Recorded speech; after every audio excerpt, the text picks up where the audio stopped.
Julien, le Paris Saint-Germain a pris une sérieuse option mercredi soir au Parc pour se qualifier en demi-finale de la Ligue des Champions. Victoire 3-1 contre Aston Villa. On aura l'occasion de parler des individualités, mais qu'est-ce que toi tu as pensé du collectif parisien, toi qui étais au Parc mercredi? J'en pense que ce pari-là est de plus en plus fort en fait. C'est ça qui m'impressionne le plus, c'est que de semaine en semaine, j'ai l'impression de voir du progrès, alors que quand on se souvient de la double confrontation contre Liverpool, on se disait déjà, waouh, c'est du costaud. Là, face à Aston Villa, face à une ligne très basse, parfois de 7 joueurs, j'ai vu vraiment une équipe en termes de structure assez impressionnante sur les déplacements, sur la manière d'occuper l'espace, les permutations aussi entre Guevara, mais aussi avec les milieux de terrain.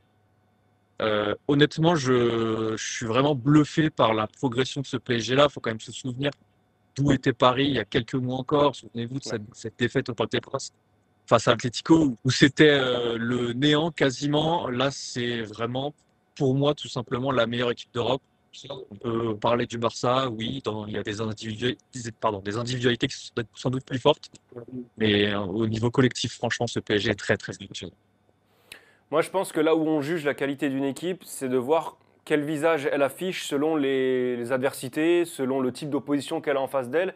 Et là, en l'occurrence, ce qui est très fort, c'est que c'est toujours le même visage. Que ce soit Angers, Liverpool à Anfield, Aston Villa au Parc, j'ai l'impression qu'on voit le même PSG à chaque fois, celui qui prive son adversaire de ballon, celui qui maîtrise ses schémas de relance, qui maîtrise son contre-pressing à la perfection. Tout ça est extrêmement bien huilé. Franchement, c'est impressionnant et je te rejoins complètement sur la progression de cette équipe et ce que dégagent les hommes de Luis Enrique en tant qu'équipe.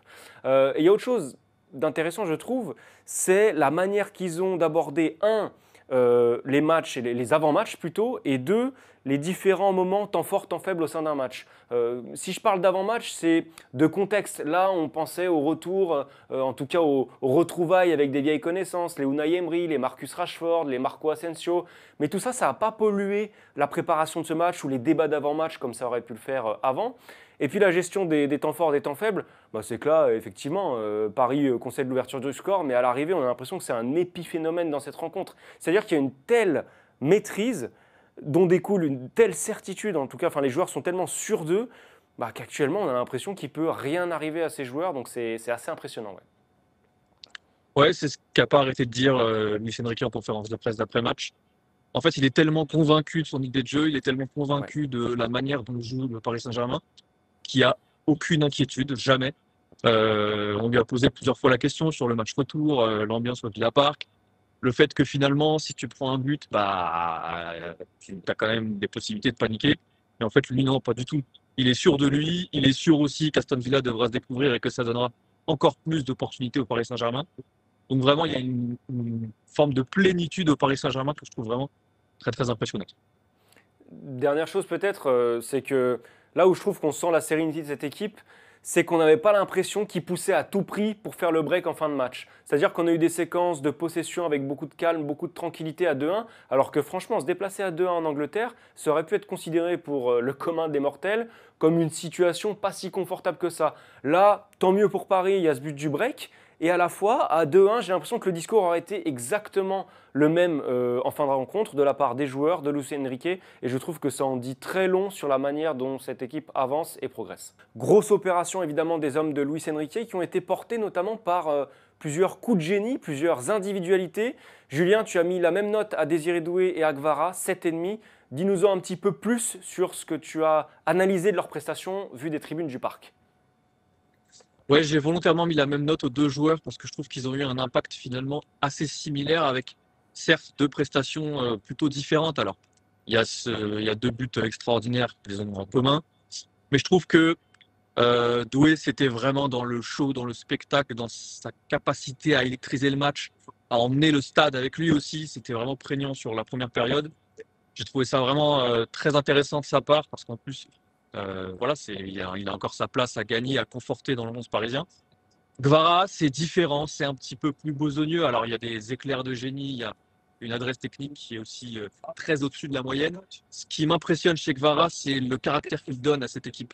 Sa capacité à jouer les premiers rideaux, à aller harceler les défenseurs, à être un petit peu méchant aussi. Et ça compte beaucoup dans la faculté collective du Paris Saint-Germain. Donc voilà, c'est pour ça que j'ai voulu les noter, leur donner la même note, même si, encore une fois, ce sont deux joueurs finalement assez différents dans l'expression. C'est marrant parce qu'on avait le sentiment qu'ils étaient un petit peu en balance tous les deux pour accompagner Dembélé et Barcola pour ce quart de finale aller. Finalement, les deux ont été alignés, Barcola était sur le banc. Et en fait, je trouve que ce genre de prestation individuelle, ce genre de coup de génie, ça donne envie encore moins de mettre des limites à ce qu'on peut attendre du PSG dans cette Ligue des Champions parce que je crois qu'il ne faut vraiment pas minimiser ce qu'on a vu ce mercredi de la part de Gvara d'une part, surtout de la part de Doué. Là, vraiment, on a l'impression qu'il est en train de franchir plusieurs paliers ces dernières semaines, en équipe de France comme au Paris Saint-Germain. On a l'impression de voir des bribes de Kylian Mbappé par moment, des bribes de Neymar aussi. C'est un peu un mimétisme qu'il nourrit. Et je trouve qu'avec ce genre de prestations, on a vraiment envie de se dire que Paris peut battre n'importe qui. Parce que ce qu'il fait en ce moment Doué, ça vient en fait magnifier ce collectif ultra huilé, ultra performant, mais qui parfois peut-être manquer un petit peu de folie, manquer un petit peu de magie. Ce soir, il y avait et la maîtrise collective et la magie. Quand vous prenez ça, que vous y ajoutez la maîtrise défensive, vous vous dites, bon, qu'est-ce qui manque à cette équipe en fait? Ouais, et il y a autre chose qui est importante aussi pour le collectif, c'est leur manière de se fondre justement dans ce collectif-là. Parce Ouais. que Paris a déjà eu des individualités super fortes, sans doute plus fortes que ces deux joueurs-là. Mais leur capacité à vraiment se fondre, à bien permuter, à se placer au bon endroit pour gêner la première relance, ça c'est quelque chose qu'on n'avait jamais vu au Paris Saint-Germain de la part de joueurs d'un tel niveau technique. Et ça c'est intéressant. Et ce que dit Luis Enrique aussi en conférence de presse, c'est que finalement, il a 4 armes offensives qui lui offrent plusieurs cordes à son arc. Dembélé, on ne va pas détailler parce qu'on le sait très bien, mais il a parlé de Barcola notamment. Pourquoi il a choisi Doué plutôt que Barcola? Pas simplement parce qu'il s'attendait à avoir une équipe d'Aston Villa qui offrait peu d'espace dans un bloc bas, et que pour Barcola, ça aurait été sans doute plus compliqué de créer des brèches, alors que Doué, lui, est plus facile dans les petits espaces. Donc finalement, il a une palette très très large à sa disposition, Luis Enrique, et c'est effectivement ce qui, pour moi, fait de ce Paris Saint-Germain-là la meilleure équipe d'Europe actuellement.